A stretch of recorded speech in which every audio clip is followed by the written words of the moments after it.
l'intégrale du fichier pour rediffuser et saucissonner comme j'ai fait. Ouais, ok. T'as vu que tu occupes tout mon mur Ben là, d'Instagram maintenant. c'est que moi maintenant. Bienvenue sur le TikTok de Philippe Jean-Louis et de Charlotte Magendie maintenant aussi. Voilà. Alors, continue, nous faisons un savoir à d'autres utilisateurs. Alors, quand tu fais un live comme ça, mais c'est ce qu'on avait fait la dernière fois, en fait, tu as un certain temps. Il y a plein de gens qui nous rejoignent là. Oui, mais parce que de temps en temps, ah ben tiens, on a déjà mon partenaire IMO qui nous a gentiment fait un don et qui était très intéressé par le fait de faire un live avec un notaire. Ok. Toi, je suis disponible. Et ben voilà. Je peux être de tous les lives. Donc déjà je vais te laisser te présenter. Oui. Alors Charlotte Magendie, notaire à Paris 16e, dans l'étude Actéon Notaire Paris-Ouest. Voilà. Et donc Philippe Jean-Louis, qui va enlever ses lunettes peut-être. Non, il vaut mieux que je les garde. Enchanté, tu vois. Enchanté. Ben nous on est ici, on est enchanté. Alors on espère qu'il n'y a pas trop de bruit d'ambiance. Si mon partenaire IMO veut bien, salut la forme, salut AgriService 03. Est-ce que vous nous entendez bien? Ah ben très bien. Vous nous entendez bien ou bien moins? Ah oui, alors bien comme ça. Mettez des pouces. Oui. Ouais non, non ça marche pas ça. Tu peux pas mettre des pouces? Je sais pas. Je suis dépassée, excusez-moi. Ouais. Pourtant jeune, moi mais aussi. Voilà, je suis notaire. Eh oui, nul n'est parfait. Voilà. Alors l'idée de bien, mais pas mal de bruit autour. Ouais, bon, on s'en doutait. Et je sais pas si je peux filtrer ou pas. Je suis pas assez fort pour ça. Il y a peut-être Attends, je teste un truc. Améliorer les effets sonores. Non, alors ça c'est pas trop ce qu'on veut faire. Effets sonores. Effets sonores, non, attends, je regarde. Mais qu'est-ce que c'est que ça? Merci.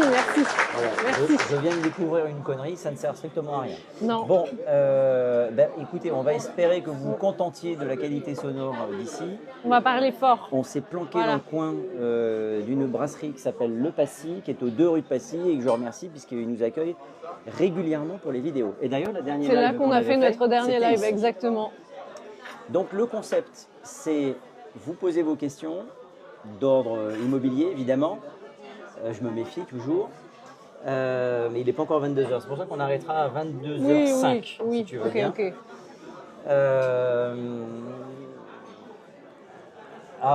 Alors il y a toujours. Alors, maintenant, j'ai pris le parti de ne plus forcément répondre aux commentaires de ce type-là.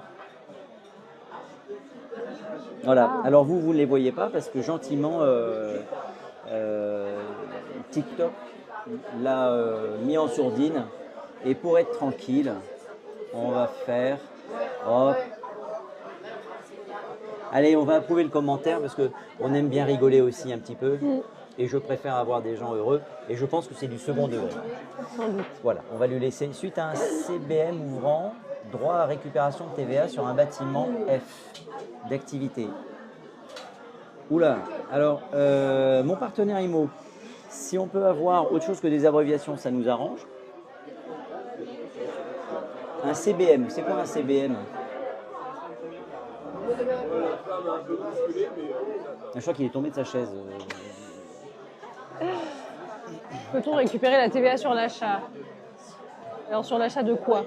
Alors je pense que c'est sur l'achat d'un bâtiment d'activité, un crédit bail mobilier.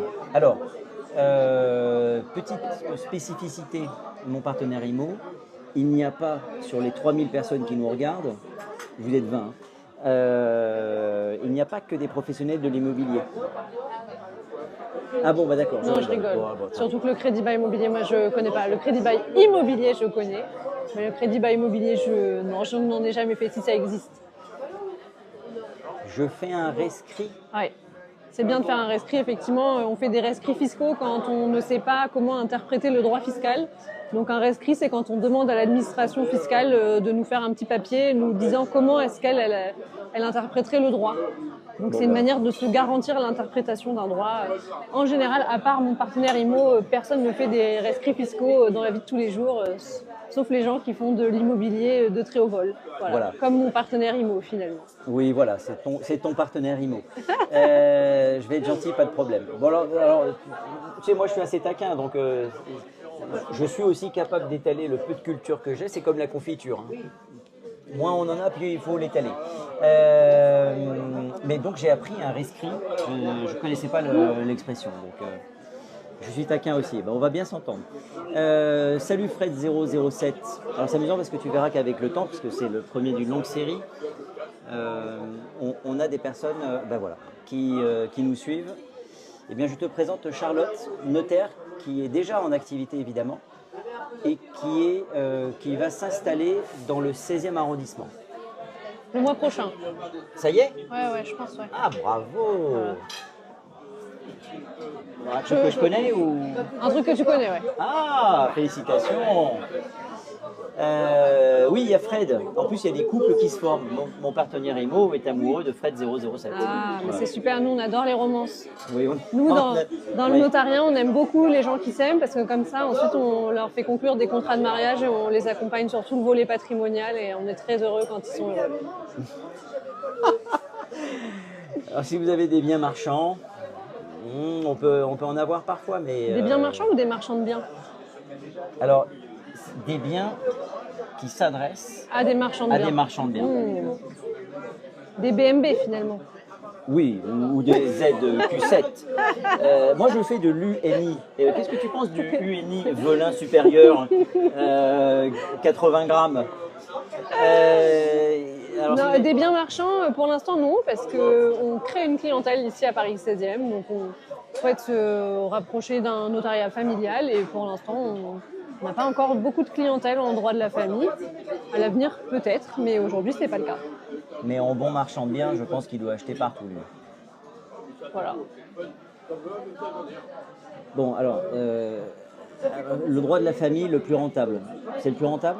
Non, pas forcément, parce que moi, ces 2 dernières années, j'ai travaillé en immobilier institutionnel. Donc, c'est des opérations immobilières qui concernent surtout de l'immobilier d'entreprise. On va avoir des actifs qui sont très prisés par un certain type de professionnels comme des entrepôts logistiques, des plateformes logistiques, des immeubles de bureaux, des terrains à bâtir pour construire des immeubles industriels, des choses comme ça. Et là, effectivement, on est sur des transactions dont le montant varie entre 10 et 500 millions, 1 milliard d'euros. Donc les études qui s'occupent de ça ont des très très beaux dossiers, mais c'est une compétence qui est tellement technique que ça implique finalement de savoir faire des choses très très pointues. Et c'est pour ça, le plus rentable, je ne saurais pas vous dire sur le patrimoine, mais en tout cas, c'est sûr qu'il y a des domaines du droit où effectivement on a de très belles transactions. En tout cas, c'est un plaisir d'avoir un notaire sur un live TikTok. Je suis totalement d'accord avec toi et sache que j'avais déjà essayé. J'ai un bon ami qui est notaire à Paris dans le 7e. Mais c'est pas évident. Donc déjà, je te remercie d'être là à 21h. Avec grand plaisir, avec grand plaisir. De toute façon, c'est un horaire auquel je travaille d'habitude. Alors, bonsoir, êtes-vous dans le domaine des data centers immobiliers? Moi, personnellement, j'en ai pas fait, mais je peux vous recommander j'ai des références de notaires effectivement qui travaillent dedans, si ça peut vous intéresser. Donc voilà, mais je peux pas. On n'invite pas n'importe qui sur les lives. Je ne peux pas en parler en live parce que je n'ai pas le droit de vous le dire, mais effectivement, les data centers immobiliers, il y a des notaires à Paris dont c'est la compétence et qui seront très à même de vous accompagner. D'accord. Est-ce que on peut, alors pour Stark Gold, si tu souhaites, tu peux utiliser mon WhatsApp pour me poser tes questions. Donc je te donne mon numéro, c'est le 06 73 69 28 21. Sinon, il a été créé un message sur TikTok en fait. Oui, mais non, parce qu'en fait, chaque fois que tu as une ligne, c'est noyé dans une masse de likes et de machins. Oui, mais après, il peut t'envoyer un message privé. Mais c'est vachement compliqué en fait. Ah bon, ok. Bon, enfin, dis donc, t'es quand même pas venu planter mon live, merde. Bon, alors c'est fini le live, hein. Excusez-moi, voilà. Donc, il n'y a plus de notaire. Donc voilà, Star Gold. Alors, tu as 2 possibilités. Essaye le WhatsApp. à mon avis, c'est le plus efficace. Mais tu peux essayer les messages privés Oui. également. Et si je ne te retrouve pas, envoie-moi un WhatsApp. Maître, c'est bien une tontine pour résidence principale. Tout dépend de ce que vous voulez faire. Une tontine, c'est une clause au profit de laquelle on peut désigner son conjoint notamment ou le co-acquéreur comme bénéficiaire du bien au décès du premier. Ça permet d'éviter des droits de... Je m'avance un peu. Ça permet d'éviter les droits de succession. Donc tout dépend de votre situation familiale et patrimoniale, des objectifs que vous poursuivez. C'est difficile de vous donner des conseils comme ça en ne connaissant pas la teneur du dossier. Mais effectivement, la tontine, c'est une clause qui est assez utilisée, notamment entre époux ou dans le cadre d'un couple. Alors, on a une question qui est Anissa Kitchoun. Quand tu veux investir avec un partenaire qui n'y connaît rien, eh bien, n'investis pas avec un partenaire qui n'y connaît rien parce que c'est déjà une mauvaise base en fait. Hein. C'est comme prendre un taxi avec qui ne sait pas conduire. Moi, je ne ferais pas ça en tout cas. Non, c'est pas quelque chose qu'on peut recommander effectivement. Bonsoir, êtes-vous dans le domaine des data? Ça, on a vu. Maître, c'est bien une tontine. On a répondu. Star Gold, de rien. C'est sympa, les merci beaucoup. Tonton, tu t'es daté, la jolie fille. Bonne nuit, tonton. C'est un date autour du droit notarial globalement, Voilà. du droit de l'immobilier. Ouais. Franchement, c'est pas mal. Hein. Franchement, est-ce qu'il n'y aurait pas mieux comme date? Moi, je vous le recommande en tout cas. Alors, vous avez des problématiques de TVA de marge, je suis à vos dispositions. Ah ben, sympa, merci. Hein. Alors, Game Over 06 73 69 28 21. Attends, je vais essayer d'écrire dessus, mais je crois que si. 06 73 69 28 21. T'as mis un 27. Et 27. Ça m'était déjà arrivé un jour. Et quelqu'un m'avait dit, non mais vous avez donné un mauvais numéro. Je dis, ben, ça m'étonnerait, c'est quand même le mien. Et je m'étais trompé. Ah, bon, il n'y a pas d'autres questions Rapproche-toi pour l'instant. et prends-la dans tes bras. Mais, je pense, Game Over, que tu t'es trompé de live. On se date.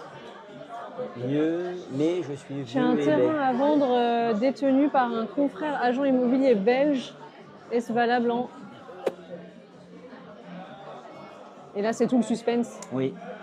Alors, j'ai un terrain à vendre sur Cannes. Ça jusqu'à maintenant... c'est plutôt le domaine de Philippe. Ça, je peux t'aider puisque je suis pratiquement une semaine sur deux en moyenne dans le sud de la France. Et j'ai des contacts qui vont jusqu'à Cannes, détenus par un confrère agent immobilier. Alors, ce que je ne comprends pas, c'est que tu as un terrain à vendre. Et que, moi, je comprends que l'agent immobilier est belge. Oui, ça oui. Et qui vend le bien en France, à Cannes. Est-ce valable en France. Rien n'empêche que vous achetiez un bien par l'intermédiaire d'un mandataire international. Ouais. En fait, c'est fait erreur de ma part. La vente immobilière, elle n'est pas régie par... si toi, demain, tu devais rentrer un mandat en Belgique... non, ça c'est différent. Moi, je ne peux pas rentrer un mandat. Ok. Non, mais je peux envoyer un client, mais je ne peux pas mais rentrer alors, un mandat en Belgique. est-ce que ton confrère belge, lui, peut vendre un bien en France? Ah, c'est une excellente question. Ça. Non, mais regarde, par exemple, on a aujourd'hui des belles agences internationales, elles ont des compétences pour vendre des biens, pas seulement en France. Oui, mais elles ont des contacts sur à chaque fois. Par exemple, si on prend Coldwell Banker, ouais. C'est mondial, d'accord, c'est plus d'un siècle d'histoire, etc. Mais Coldwell Banker New York rentrera ses propres mandats. Si c'est Coldwell Banker, par exemple, Saint-Barth, qui veut rentrer un bien d'un client new-yorkais, il passera par la structure juridique new-yorkaise et il touchera une partie de la commission en rétrocession, mais il ne rentrera pas le mandat en direct. En tout cas, pour répondre à votre question, en fait, peu importe si c'est peu importe le mandataire, dans la mesure où le bien est en France, la transaction est amenée à être gérée par des notaires français. Voilà, c'est une règle où le bien suit la législation du lieu dont il dépend. Donc un bien en France, ça suit le droit français. Et je pense peu importe la qualité du mandataire. Si en revanche la question c'est de savoir si le mandataire belge a la possibilité et le droit de vendre un bien en France, ça je ne le sais pas, c'est du droit belge, c'est du droit du mandat immobilier. Et moi j'avoue ce n'est pas mon domaine. Alors mon partenaire IMO, je sais que ça t'intéresse, hein, on ne sait jamais si la personne... Mais il faudrait en parler un petit peu plus précisément parce que je ne vois pas très bien comment un mandataire ou un confrère belge peut prendre un mandat à l'étranger. Si, remarque, qu'est-ce qui s'y opposerait? Je sais pas. En tout cas, Game Over nous dit on peut passer par un avocat et se passer d'un notaire. Dans le cadre d'une vente immobilière, non, malheureusement. Parce que la vente immobilière, elle a besoin d'être publiée au service de la publicité foncière. Et le service de la publicité foncière, les gens qui ont compétence pour publier des actes à la publicité foncière, ce sont les notaires. Donc pour l'instant, c'est encore une compétence sur laquelle on a la main, nous. À un moment donné, il était question que les notaires, les avocats puissent rédiger des promesses. Oui, mais encore une fois, les promesses, elles sont pas forcément publiées au service de la publicité foncière, alors que les ventes le sont. Il faut qu'il y ait une translation de propriété, qu'il y ait un transfert de propriété pour que ce soit publié à la publicité foncière. Et effectivement, le moment où on publie, c'est le moment de la signature de la vente. De l'acte authentique. Voilà, alors quelqu'un a demandé tout à l'heure, est-ce qu'il est possible de passer les honoraires de l'agence à la charge de l'acquéreur pour diminuer les frais de notaire ou les frais de mutation. On ne va pas commencer à lancer un débat là-dessus parce que très sincèrement ça n'a aucun intérêt. Il est communément admis de parler de frais de notaire et pas forcément frais de mutation. Salut Zlor qui avait déjà posé une question sur la succession d'Algérie et tout ça. Bonjour. Ouais. Quelqu'un posait la question suivante, quel est le thème ce soir? Le thème c'est, nous avons la chance d'avoir un notaire parisien, enfin un notaire tout court d'ailleurs, mais parisien de surcroît, qui va s'installer dans le 16e arrondissement très bientôt. Et ça me fait vraiment plaisir. Et donc, on vous propose de répondre à vos questions. Voilà, de répondre sur à vos du droit, questions. De l'immobilier plutôt, parce que Philippe est dans l'immobilier, moi je suis notaire, mais je m'occupe de droit immobilier et de droit de la famille, mais là le sujet c'est plutôt le droit immobilier. C'est quoi une étude Macron? Une étude Macron, en fait, les notaires avant, c'était une profession, c'est toujours une profession réglementée. Et avant, pour devenir notaire et avoir la possibilité de s'installer, il fallait racheter une charge. Oui. C'est comme les pharmacies. Donc aujourd'hui, vous ne pouvez pas, nous, c'est pas comme les avocats, on n'a pas la possibilité de poser notre plaque quelque part et de dire c'est bon, j'installe mon étude. Comme pour le faire fait ça, un agent immobilier. Voilà, exactement. Nous, on était obligés avant 2015 de racheter une charge. Et la loi Macron. Comme les commissaires-priseurs? Oui, c'est ça. Enfin, non, les commissaires-priseurs, ils peuvent s'installer librement. Ah bon? Mais c'est comme les pharmacies. Ah d'accord. Les pharmacies ou les licences de taxi avant, tu vois. Oui. Ah oui. C'est le même principe. D'accord.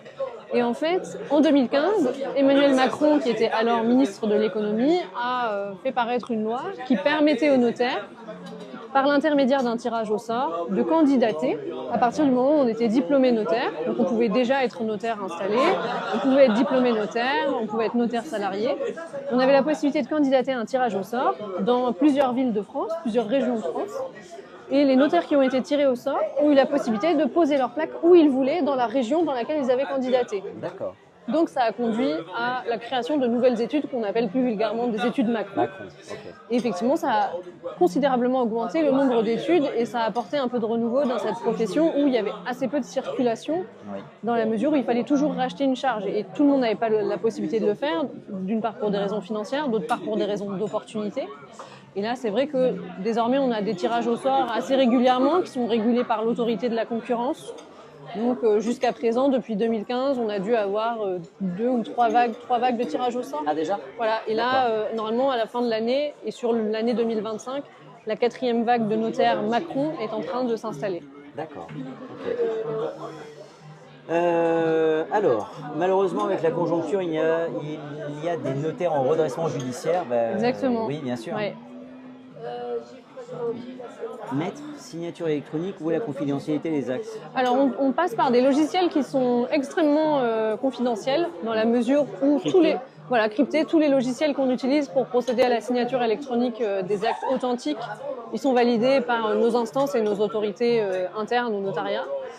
Donc tout est crypté, tout est déposé sur des serveurs électroniques extrêmement sécurisés. Et de toute façon, je vous rappelle qu'en droit immobilier, toutes les ventes sont publiées au service de la publicité foncière, qui est un fichier public que vous pouvez consulter en vous rendant auprès des bureaux concernés. Et vous pouvez demander sur les références d'un acte en particulier à avoir copie d'un acte. Ça vous coûte une quinzaine d'euros, je crois, quand on n'est pas notaire. Mais c'est possible. Donc la confidentialité, finalement, oui, elle existe sur nos logiciels de rédaction, elle existe sur les actes électroniques authentiques. Mais il faut toujours savoir qu'une vente, elle a vocation à être publiée au fichier immobilier. Donc la confidentialité, effectivement, met dans une certaine limite. Alors, je ris parce que on s'est mis vraiment au fond de la brasserie pour être tranquille. Et ils sont en train de mettre de la musique, on se croirait en discothèque. Donc, c'est la première fois qu'on fait un live en discothèque avec un notaire. Voilà, exactement. C'est très festif. Ouais, c'est très festif. Alors, cher Valoum, ça fait 3 ou 4 fois que tu poses la même question. Il y a peut-être un décalage. La réponse est oui. Hein. Les frais d'agence, charges acquéreurs pour réduire les frais de notaire, oui. Moi, je ne fais que des mandats charges acquéreurs. Donc, ça permet de diminuer d'autant les frais de mutation. Oui. Mais on va avoir une petite nuance. En fait, effectivement, quand vous avez des frais d'agence à la charge de l'acquéreur, vous ne payez pas les droits de mutation, donc ce qui est appelé vulgairement les frais de notaire, sur cette commission d'agence.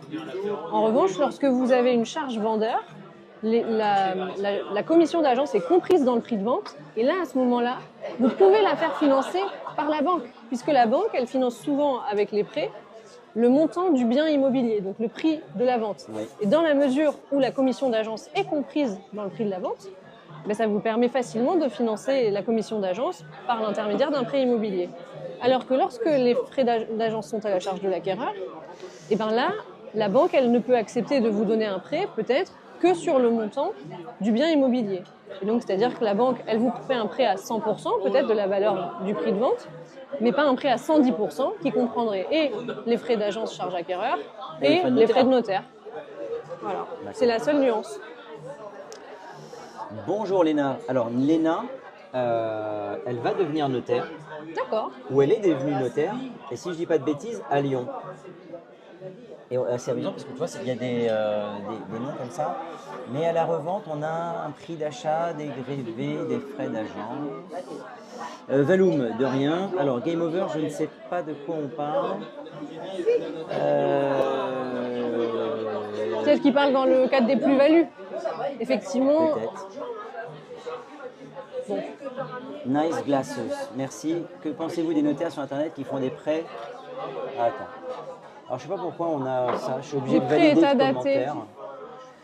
Que pensez-vous des notaires sur Internet qui font des prêts état datés? Alors le prêt état daté, c'est un document qu'on utilise dans le cadre d'une vente immobilière au stade de l'avant-contrat, donc la promesse ou le compromis. C'est un document qui permet de voir la santé financière d'une copropriété et donc qui donne des informations relativement à un lot de copropriété qui est vendu et la situation financière de la copropriété dans laquelle se trouve le lot. Ça vous donne notamment des informations sur le montant des charges de copropriété que vous allez régler si vous devenez propriétaire de ce lot, le montant des impayés éventuels qu'il y a sur la copropriété, s'il existe des procédures, divers fonds de travaux, de réserve, j'en parlerai plus avant si la question se présente. Mais c'est un document très important et souvent, dans la mesure où il n'est pas obligatoire pour les syndics de le délivrer, ils font souvent payer des frais à hauteur de maximum 380 € pour le donner aux propriétaires vendeurs.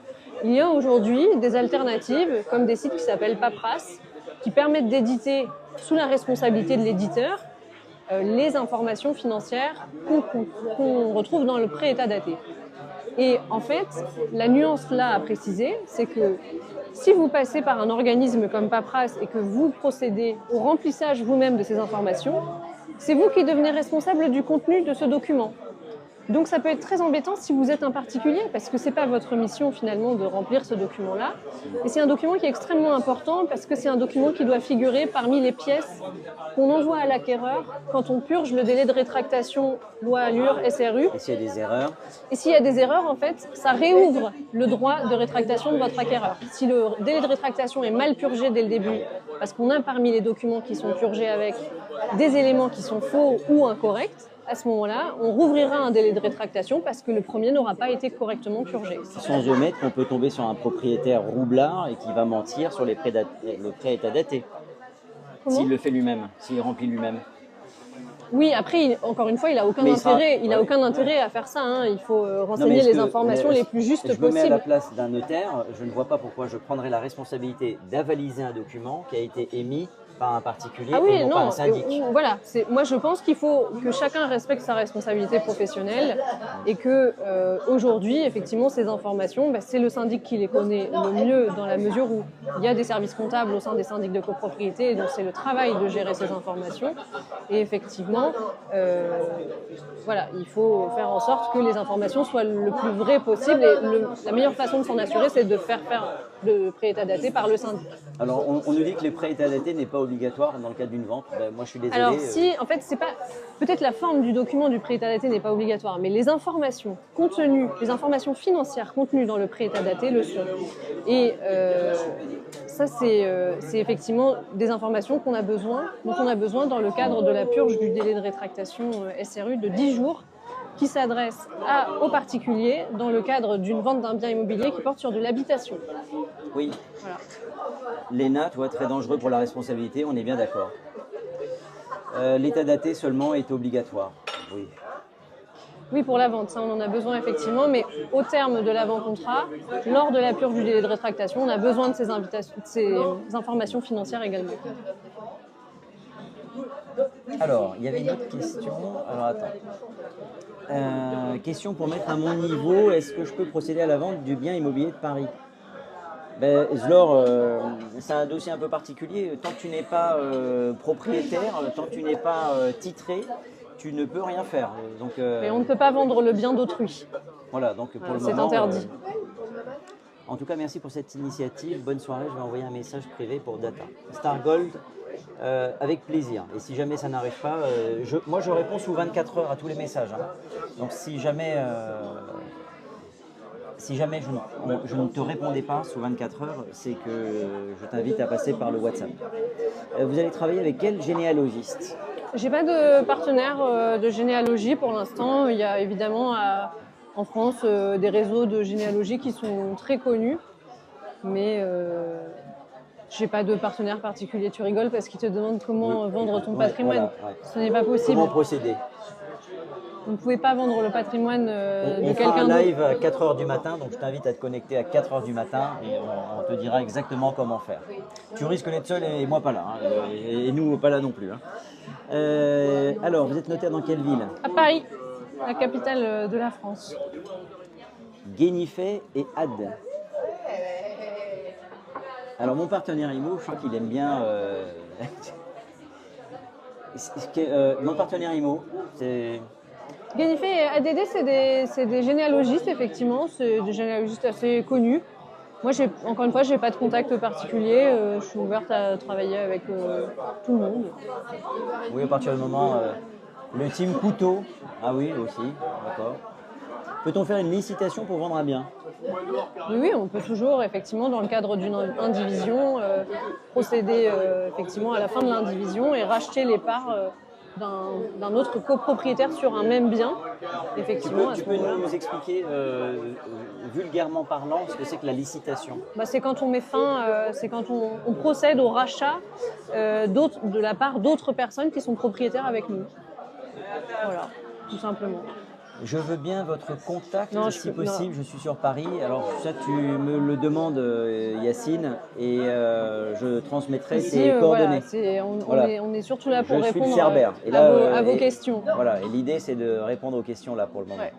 Les 8% de frais de notaire sont-ils officiels partout en France avec la hausse de 0,5? Alors c'est une très bonne question. En fait, la loi de finances de 2025 a voté l'augmentation de la taxe départementale, qui est une taxe qui est perçue au moment des ventes immobilières. Elle était auparavant généralement en France de 4,5% et là elle passe à 5%.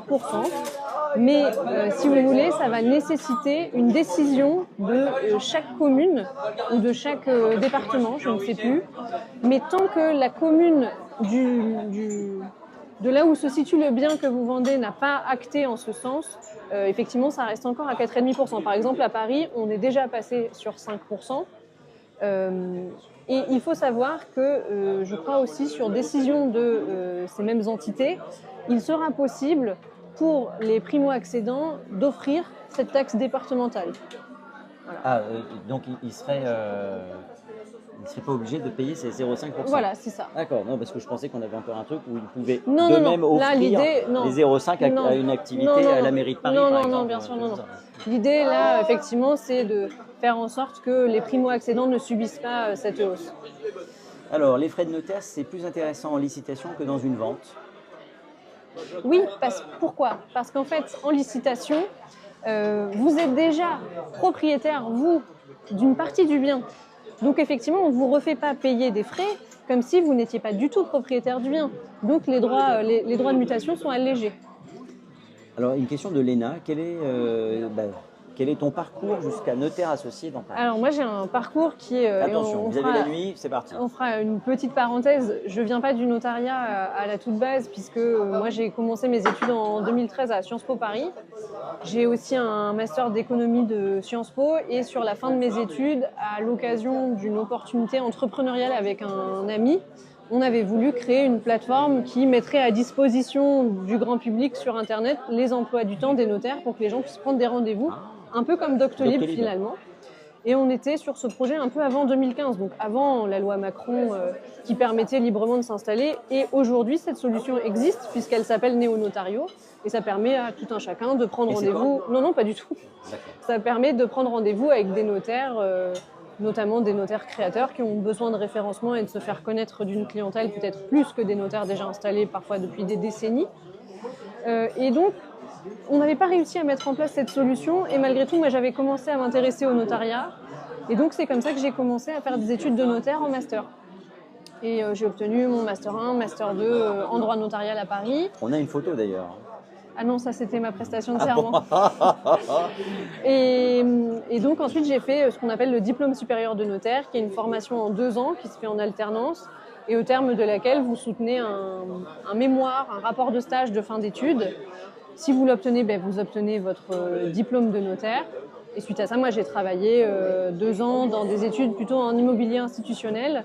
Et là, récemment, effectivement, j'ai trouvé à m'associer à Paris auprès de mes associés qui ont déjà une structure et avec qui on crée cette 2e étude.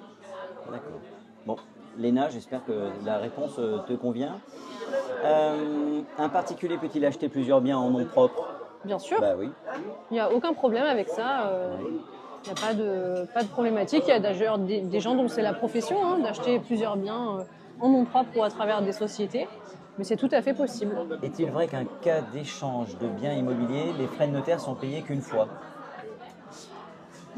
Alors, est-il vrai qu'en cas d'échange de biens immobiliers... Dans le cadre d'une procédure d'échange, alors effectivement, il n'y a pas que la vente en droit immobilier, il y a aussi les procédures d'échange. Si par exemple, moi, c'est notamment le cas dans les copropriétés, on voit plus rarement le cas sur des biens qui n'auraient aucune commune géographie. Mettons par exemple sur une copropriété à Paris où il y a des chambres de bonne. Il se trouve qu'un propriétaire qui a un appartement en dessous d'une chambre de bonne, la chambre de bonne qui est au-dessus de son appartement, c'est celle qui appartient à son voisin. Si les chambres de bonne, elles font à peu près la même taille, elles ont la même qualification, moi j'ai déjà eu le cas dans un dossier, où en fait il procède à l'échange entre des chambres de bonne, et comme ça le propriétaire qui était intéressé par racheter la chambre de bonne à la base peut faire un duplex, s'il a les autorisations du syndic et de la mairie, le cas échéant. Mais dans le cadre d'un échange, effectivement, la transaction, il n'y en a qu'une seule. Donc on paye les frais de notaire à ce moment-là. Très bonne question, je n'avais pas pensé à ça. Tiens. Voilà. En démembrement, le nu propriétaire peut-il racheter l'usufruit? Oui, tout à fait. Mais effectivement, le démembrement, c'est plutôt utilisé, si vous voulez, pour des opérations de transmission patrimoniale. Parce que plus l'usufruitier, celui qui a vocation à être l'usufruitier, donc souvent le donateur, est âgé, moins son usufruit vaut cher et plus la nue propriété vaut cher. Et donc plus ça vaut cher, plus les droits de transmission seront élevés. Alors que plus vous êtes jeune, moins votre usufruit vaut cher. Plus votre usufruit vaut cher et la nue propriété ne vaut pas cher. Donc elle est facile à transmettre. Et la nue propriété, qu'est-ce que c'est? Avec l'usufruit, ce sont ce qu'on appelle des démembrements de propriété. La nue propriété étant le titre de propriété du bien, donc être propriétaire juste sur le papier, et être usufruitier, c'est avoir le droit en avoir l'usage et jouir des fruits du bien. Et au décès de l'usufruitier, le nu propriétaire a vocation à recouvrer l'entière propriété sur le bien, et ça permet à ce moment-là de faire de la transmission sans payer des droits successoraux au moment du décès. Donc c'est assez intéressant. Et comme par exemple dans des transmissions de parents à enfants, vous avez un abattement qui est un abattement de 100 000 euros renouvelable tous les 15 ans, et ben, vous pouvez utiliser cet abattement-là pour transmettre de la nue propriété à vos enfants en payant moins de droits. D'accord. Mais effectivement, il est tout à fait possible de racheter de l'usufruit, mais en général, le démembrement a été mis en place dans une logique d'optimisation fiscale qui n'est plus utile si on se met à racheter l'usufruit. Pourquoi les frais de notaire ne sont pas les mêmes d'un notaire à un autre? Exemple, un PAX. Alors, tout dépend effectivement de la pratique des études. En fait, si vous voulez, la tarification des actes en France, c'est la même partout, puisqu'on est réglementé, nous, par un tarif qui est le même sur une certaine typologie d'actes. C'est le cas pour les ventes, c'est le cas normalement pour les PAX. Mais ensuite, vous avez parfois des honoraires de conseil qui vous sont facturés en plus, et donc qui permettent à certaines études, peut-être plus spécialisées que d'autres, de facturer des frais en plus. Mais c'est assez rare quand même que sur des typologies de documents comme le PAX, vous ayez des différences qui soient du simple au double. C'est très souvent proche. Léna, très intéressant, merci et inspirant. Et merci à Léna, je lui souhaite plein de réussite dans son parcours notarial. Je veux faire la même chose pour la rénovation énergétique, tellement d'escrocs dans ce métier. Dans mon métier, il y a aussi beaucoup d'escrocs, donc je te rassure. Alors, tiens, une réflexion intéressante. Je n'achète rien en France, c'est un pays dangereux. Écoute, nous on n'a rien remarqué, hein. Là pour le moment il ne se passe rien. Les ventes, on enregistre. Enfin, j'ai vendu l'acte authentique, on l'a signé il y a une dizaine de jours. Un studio dans le 9e arrondissement, la personne qui achète. Donc malheureusement avec ce type de raisonnement, c'est Red Phono, tu n'achèteras rien, donc tu ne seras pas un acteur du marché immobilier. Après, chacun est libre d'acheter où il veut. Effectivement, c'est mieux d'acheter là où on a envie d'acheter. Et là où on se sent bien. Voilà, là où on se sent bien, c'est sûr que c'est vraiment très subjectif pour le coup. Ouais. Je pense que mon partenaire IMO est d'accord. Il faut savoir quoi acheter au bon prix, c'est pas faux. Bonsoir, puis-je accepter mon legs hors part successorale et refuser la succession?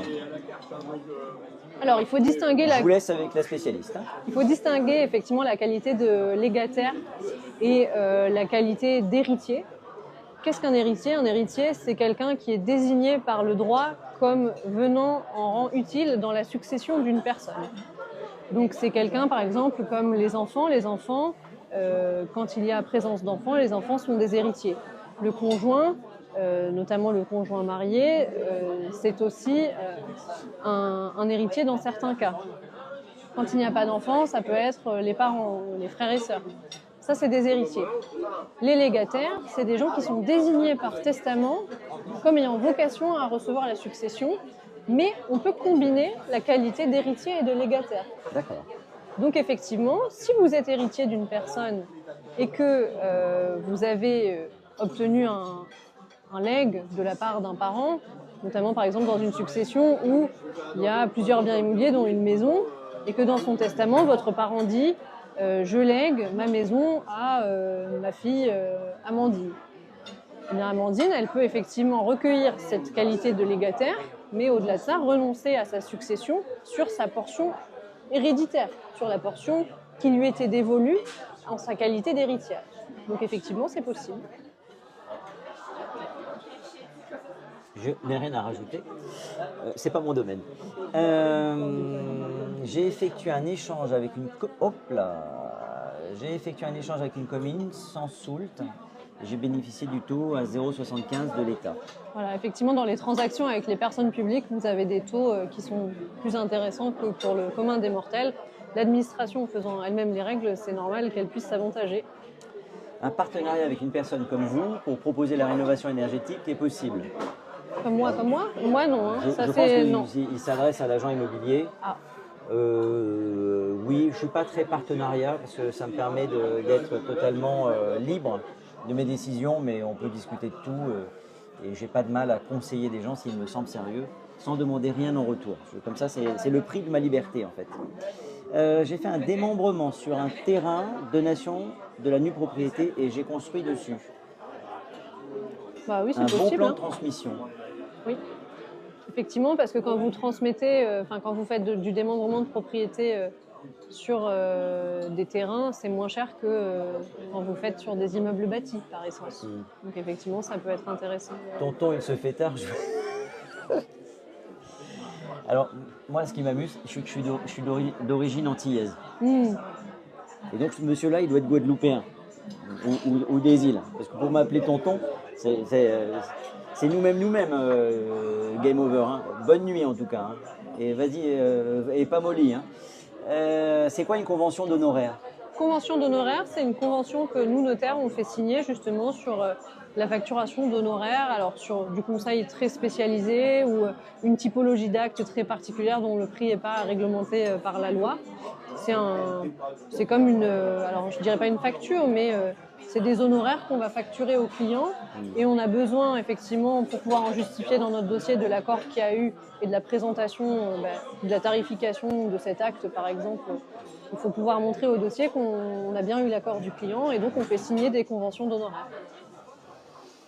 C'est un petit peu comme un agent immobilier qui ferait signer un mandat. C'est pas tout à fait la même chose parce que, pour s'assurer sa commission. Oui, voilà, c'est pour effectivement montrer qu'il y a bien eu un accord sur la prestation et sur le prix, sur un sujet donné qui n'est pas réglementé par ailleurs. Je pourrais t'écouter des heures et des heures. Bah écoute, t'es le bienvenu, hein, mais on a dit que c'était 1h05 et on va rester encore 20 minutes parce que c'est un piège. Le live, on peut rester des heures. Hein. Ouais. C'est chaud dans les successions, si mésentente, le notaire fait quoi? Alors, effectivement, nous, on a souvent vocation à intervenir sur des successions où parfois les gens ne s'entendent pas. Ça vaut aussi dans les divorces, hein, des moments où on a malheureusement des mésententes entre les parties prenantes du dossier. Nous, notaires, on n'est pas psychologue, même si on a une dimension très humaine, on a vocation à conseiller les gens sur des aspects de droit. Et effectivement, lorsque la situation est bloquée, on est obligé de faire appel à des aides extérieures. Moi, j'ai des confrères et consoeurs qui ont par ailleurs une qualification de médiateur ou médiatrice qui permet également d'avoir des qualités et des compétences qui ont vocation à faire en sorte que les gens s'entendent, donc faire de la médiation. Mais effectivement, le notaire, en général, ne reste pas les bras croisés en regardant les gens s'écharper. On est des juristes de l'amiable, donc on essaye de faire en sorte de trouver des accords, mais lorsque la situation ne dépend plus de nous, parce qu'il y a un ressentiment qui est tel que c'est viscéral, on ne peut pas travailler dans ces conditions. Et effectivement, là, ce qu'on conseille plutôt à nos clients, s'ils ne veulent pas aller dans des procédures judiciaires, c'est de se tourner vers la médiation. Et très souvent, l'agent immobilier que je suis a le plaisir de servir de drapeau blanc de Suisse. J'ai eu un dossier comme ça où personne ne s'entendait. Et c'est très compliqué. Et finalement, les notaires ne voulaient plus entendre parler du dossier. Et c'est Bibi Frécotin qui a pris mais l'agent immobilier peut être un allié très grand du notaire dans le cas où les situations sont bloquées. On travaille main dans la main avec d'autres professionnels pour faire en sorte que la situation ne le soit pas et que si nous, notaires, on n'arrive plus à être un interlocuteur privilégié pour faire avancer la situation, on peut effectivement s'appuyer sur d'autres professionnels. Non, avec un notaire. Alors toi, Clim Confort, en alors fait... non, nous, notaires, ça, on a interdiction de s'adonner à des activités commerciales. Donc on ne peut pas faire de partenariat. On peut pas... Moi, j'ai un problème à la maison, il n'y a plus Netflix. On peut intervenir, si vous voulez, pour faire de la vulgarisation juridique sur des connaissances. Mais voilà, c'est le but du live qu'on fait ce soir, c'est de répondre à vos questions sur des sujets de droit. Mais on n'a pas du tout le droit de mettre en avant une structure aux dépens d'une autre. Et là, vraiment, c'est simplement du conseil. Philippe, bonsoir à tous, bonsoir. Hello Philippe. Est-ce que tu veux prendre un thé vert ou un truc comme ça? Non, ça va, merci.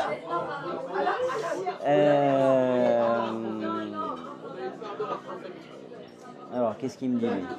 1 heure, c'est trop court. Ben oui, et mon partenaire IMO, déjà, c'est exceptionnel. Il a fallu batailler.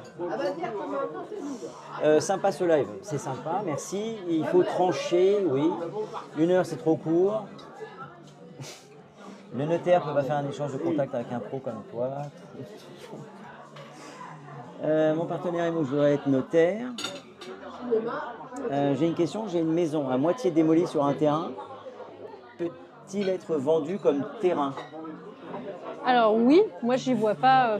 En fait, si vous voulez, nous notaires à l'acte, on est censé quand même représenter la réalité matérielle des faits, c'est-à-dire que si vous, Il y aura une ruine dessus, quoi. Voilà, effectivement, on mettra une construction en ruine et le terrain avoisinant.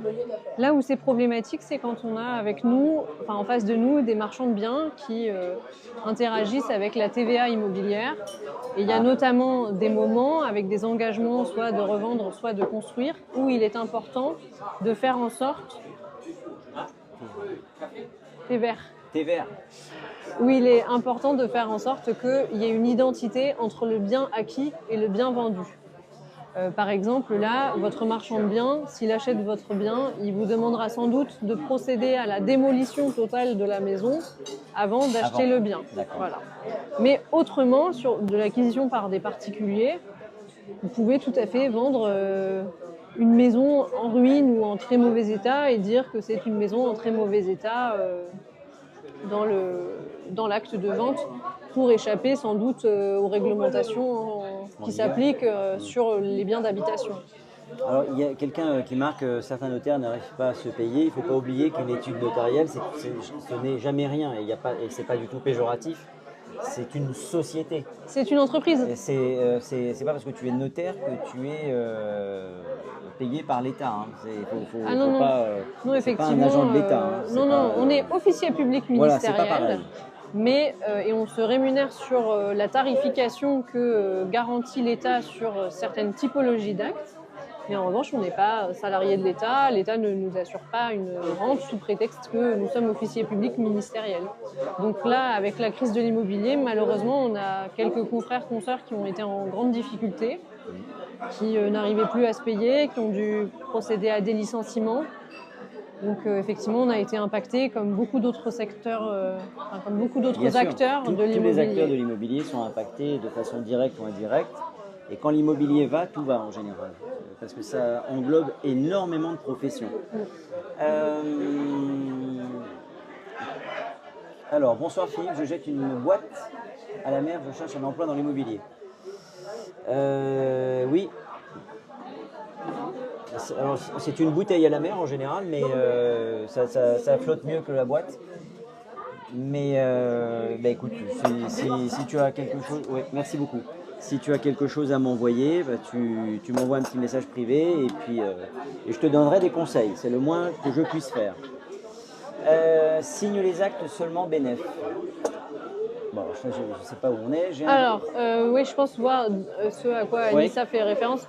En fait, oui, il y a une pratique où certains notaires, sans doute par manque de temps, arrivent en fin de rendez-vous juste pour signer l'acte, alors que c'est le collaborateur, la collaboratrice ou un notaire diplômé qui tient le rendez-vous. Ça, moi.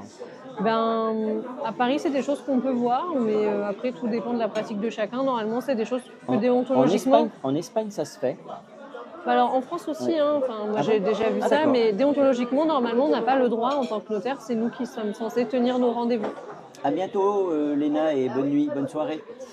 D'accord, merci. Si besoin de conseiller une personne, oui, ok. Alors, bonne soirée.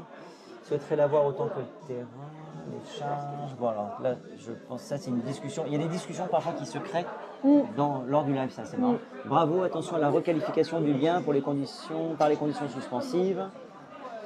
Mais le propriétaire ne veut pas démolir et l'acheteur...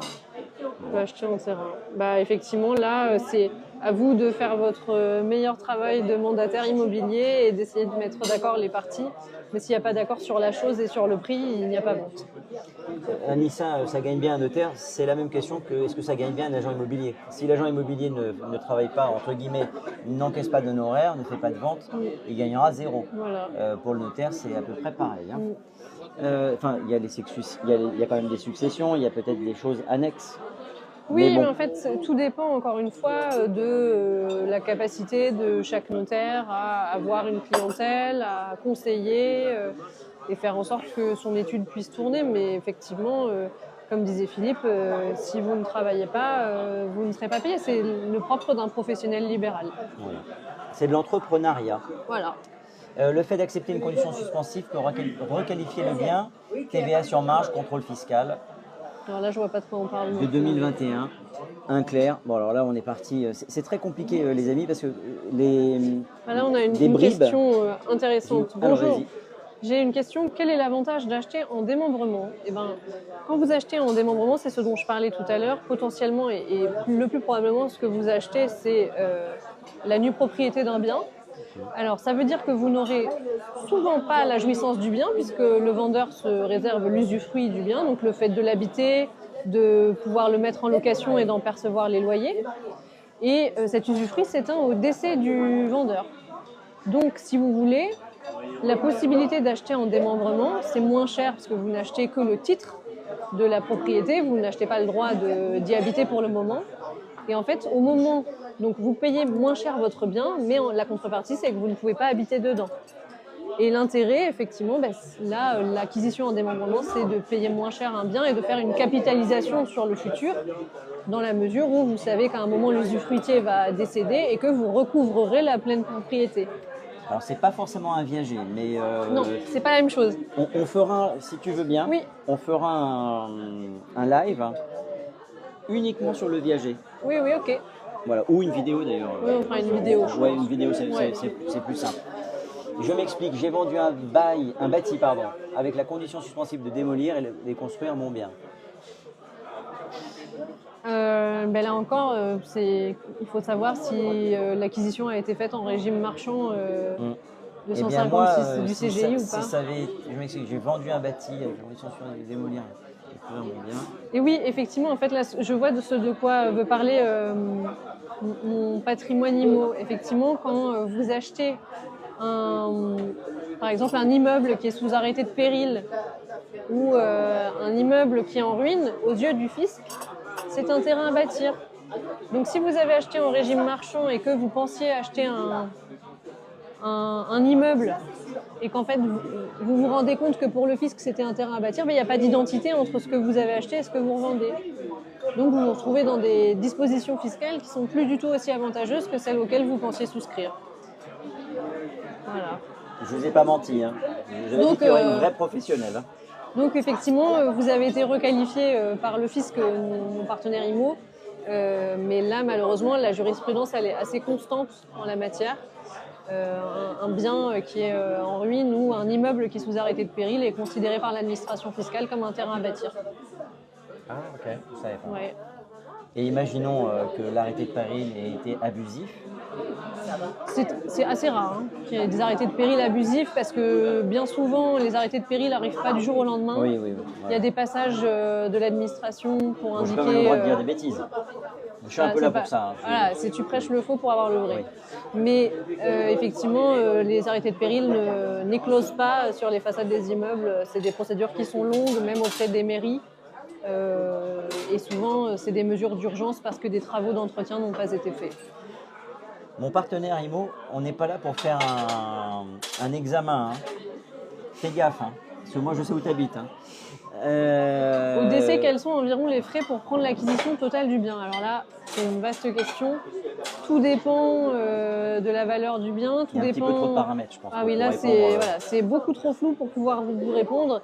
Ça dépend de plein de paramètres, parmi lesquels la qualité héréditaire ou non, la qualité de légataire ou non, le fait de pouvoir solliciter la vente du bien ou l'attribution du bien à son profit, ce qui n'est pas toujours le cas, et la valeur du bien également.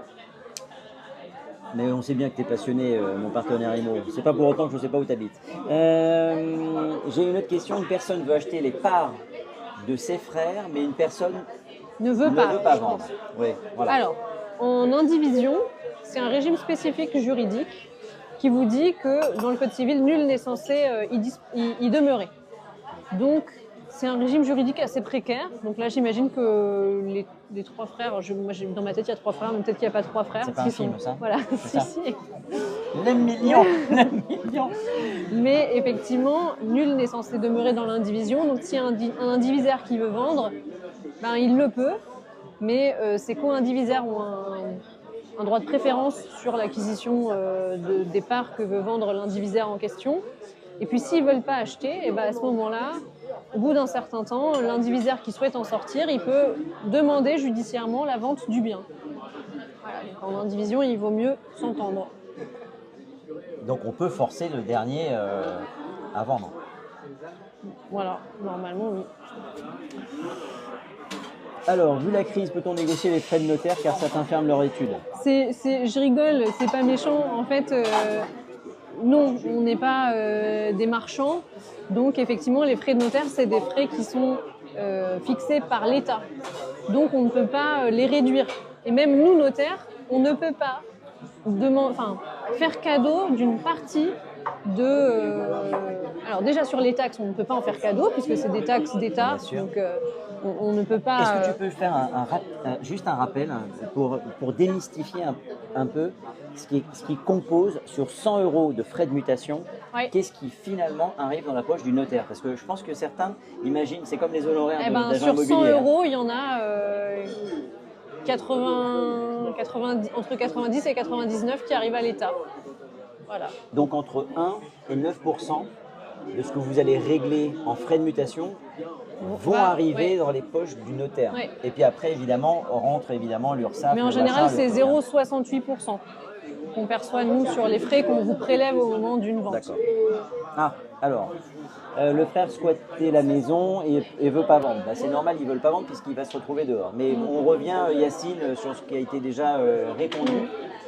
Il y a Pat qui nous dit faux. Bah, très bien, ok. Bah, si tu le dis, j'ai tendance à croire plutôt ma voisine de droite que Pat. Effectivement, il y a beaucoup de droits qui sont des droits, des taxes départementales, des droits sur les mutations et effectivement, nous notaires, on ne perçoit qu'une toute petite partie de ces frais-là. Je suis notaire. Il est notaire, bon. Bon, peut-être mon confrère. Alors, donne-nous. Dites-nous, confrère. Dis-nous, confrère. Enfin, moi, je ne suis pas obligé de le vous voyez d'ailleurs. Non. Alors, attends. Ah, ben c'est bon. Bon, c'est bon. Eh ben alors, Pat, puisque tu es notaire, donne-nous la quote-part de ce qui te reste lorsque l'étude va encaisser 100 € de frais de mutation. Je pense que mais Pat en tout cas, non, mais peut-être qu'il est en train de rédiger sa réponse, mais en tout cas, oui. c'est très peu par rapport à tout ce qu'on vous prélève globalement. Et effectivement, pour répondre à la question d'Anissa, on ne peut pas faire une réduction de nos émoluments. Les émoluments, c'est la partie des droits de mutation qui rémunère le travail du notaire. Et on ne peut pas décider de faire une réduction, c'est soit on les offre intégralement, soit on les facture. Et encore une fois, ce n'est qu'une toute petite partie des droits de mutation. Pat, on attend la réponse. Non, mais je pense que Pat, il est notaire et pilote d'avion. Donc en fait, il est en plein vol là. Non mais voilà, globalement, effectivement, c'est une toute petite partie. Et après, ça dépend des actes en question, mais sur les ventes, c'est une petite partie. Je pense que sur le fond, vous aurez bien compris, vous excitez pas contre le notaire en disant c'est trop cher. Voilà, non, mais effectivement, en fait, nous, notaires, on a aussi une mission de pédagogie à l'égard de nos clients pour dire... J'oublie une chose, c'est que tu as un compte Instagram qui s'appelle Alternotaire, dans lequel je fais des vidéos de vulgarisation juridique. Et moi j'adore, j'ai été voir, franchement c'est très bien fait. C'est gentil. Techniquement, j'ai appris des choses. C'est sur des sujets assez basiques, voilà, c'est des petites vidéos qui démystifient certains sujets comme le mariage versus le Pacs, comment est-ce qu'on rédige une offre d'acquisition immobilière. Là, j'ai récemment fait une vidéo sur les abattements fiscaux dans le cadre des donations entre parents et enfants. C'est des vastes sujets, il y a plein de choses à faire. Bonsoir. Alors, les nouvelles sur la location en meublé, la fiscalisation. Alors, cher Mops, je ne pense pas que Charlotte, qui est à ma droite... Alors, s'il parle effectivement du nouveau statut du LMNP, la nouveauté, c'est que dans le statut LMNP, à certains régimes, avant, on pouvait amortir l'acquisition du bien immobilier par tranche chaque année de détention. Et ces amortissements qu'on déduisait fiscalement n'avaient pas vocation à être déduits du prix d'acquisition au moment du calcul de l'imposition sur les plus-values. Et là, ce n'est plus le cas désormais, puisque ces amortissements qui ont été opérés au fur et à mesure vont venir en déduction du prix d'acquisition. Donc ça veut dire que votre prix d'acquisition sera plus bas que ce qu'il a réellement été virtuellement. Et que donc, de ce fait, vous aurez un prix d'acquisition plus bas. Si vous avez généré de la plus-value, ben, ça va générer encore plus de plus-value. Et voilà, ce n'était pas le cas avant. Vous pouviez amortir votre bien, mais les déductions que vous faisiez n'avaient pas vocation à abaisser le prix d'achat. Et donc, il n'y avait pas plus de plus-value à payer. La différence, et un confrère en parlait mieux que moi, c'était de dire que dans le cas où... dans la mesure où le LMNP, souvent, c'est un régime de détention à l'impôt sur le revenu, le régime des plus-values est celui de la plus-value des particuliers. Et au bout d'une certaine durée de détention, entre 22 et 30 ans, la plus-value des particuliers, elle est quasiment réduite à néant. Donc, ce qui se passe, c'est que maintenant, les investisseurs qui ont fait du LMNP et qui ont amorti le bien fiscalement vont simplement attendre plus longtemps et détenir les biens plus longtemps avant de procéder à leur revente. Voilà, c'est juste ça. Eh bien voilà, ça c'était une question de MOPS. Ben, tu m'as surprise. Tu m'as surprise. Tu m'as surpris parce que je ne pensais pas que tu avais aussi ce domaine de compétences. Oui, effectivement, mon patrimoine IMO, c'était magique. Effectivement, c'était une très très grosse incitation fiscale et c'est pour ça que ces dernières années notamment, on a eu beaucoup d'investissements immobiliers, notamment locatifs. Et donc, on en aura moins. On en aura un peu moins, effectivement, parce qu'il n'est pas aussi attractif qu'avant, mais il demeure très attractif. Mais il n'y a plus de cadeau fiscal sur la plus-value. Les amortissements réalisés ont vocation à amoindrir le prix d'acquisition du bien. Alors, chers amis, il nous reste 1 minute. Alors, la dernière minute, je vais t'inviter à te représenter. Parce que, alors, je vous rappelle une chose. Charlotte est notaire à Paris. Oui. Elle va bientôt s'installer dans le 16e arrondissement. Je suis le premier content. Moi, je m'appelle Philippe Jean-Louis, je suis agent immobilier depuis 27 ans, ça se voit. Cet extrait-là, ce live-là, vous allez retrouver l'intégrale sur ma chaîne YouTube qui s'appelle Philippe Immobilier. Donc vous allez sur YouTube, vous faites Philippe Immobilier et je mets toujours, je ne suis pas en une intégrale, hein. C'est la vidéo en intégrale que vous allez retrouver sur YouTube. Et maintenant, je crois qu'on peut mettre l'intégrale de du live sur TikTok également. Je ne suis pas sûr. Je ne saurais pas vous le dire. Mais j'utilise un logiciel et je vais saucissonner. Enfin, le logiciel saucissonne la vidéo et vous aurez des extraits. Alors, le compte à suivre sur Instagram, alter.notaire au singulier. Oui. Alter.notaire au singulier, alter A-L-T-E-R .notaire. On ne sait jamais quelquefois qu'il y ait des sportifs et qui mettent un E à la fin de alter. Non. Et moi, vous me retrouvez sur Immothérapeute sur Instagram, là sur le compte évidemment, LinkedIn, TikTok et YouTube. Voilà. Merci beaucoup. Alors on n'a pas vu, mais félicitations à illuminer le chapeau et moustache dans la galerie cadeau de Philippe Jean-Louis. C'est-à-dire qu'on ne l'a pas vu, mais en fait, tu as des gens qui vont très pro, bravo, voilà, c'est Charlotte, hein, c'est pas moi, qui envoie des choses et celui qui a la tête au moment sur la caméra se retrouve avec un chapeau et des moustaches. Ça a été un grand jeu. Ça a été un grand jeu pendant longtemps avec des copains, immobiliers, tout ça. On se moque les uns des autres. C'est absolument ridicule. Et il faut savoir que ça coûte de l'argent et que toi, ça te rapporte des centimes. Enfin bon, ne vous égousillez pas à faire ça. Gardez votre argent, investissez-le dans l'immobilier. Exactement. Voilà. Ça vous fera des plus belles rentes pour la retraite. Pour les petits cœurs, c'est super sympa. Et on a eu 6200 personnes qui ont fait comme ça, tac, tac, tac, tac, tac. Wow. Insomnie. Bravo Charlotte. Voilà, regarde. C'est ça les petits agri-services. Wow. Alors, tu peux faire comme ça.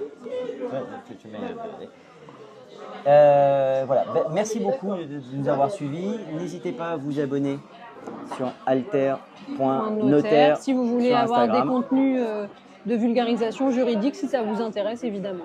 Voilà. Et Yacine, t'es le bienvenu, vous êtes tous les bienvenus, merci beaucoup, vous êtes encore 17. Quoi, c'est fini? Oui, game over. Oui, game over. C'est game over. Voilà. Mais on se retrouve très prochainement, on va essayer de faire ce format-là. Ouais. Peut-être à des heures différentes, je ne sais pas. Merci beaucoup Philippe. Merci Maître, je vous tiens informé dès que j'ai des nouvelles. Zlor, il faut que tu sois titré, ne fais rien sans être titré. Il faut que vous alliez consulter un notaire en droit international, Zlor.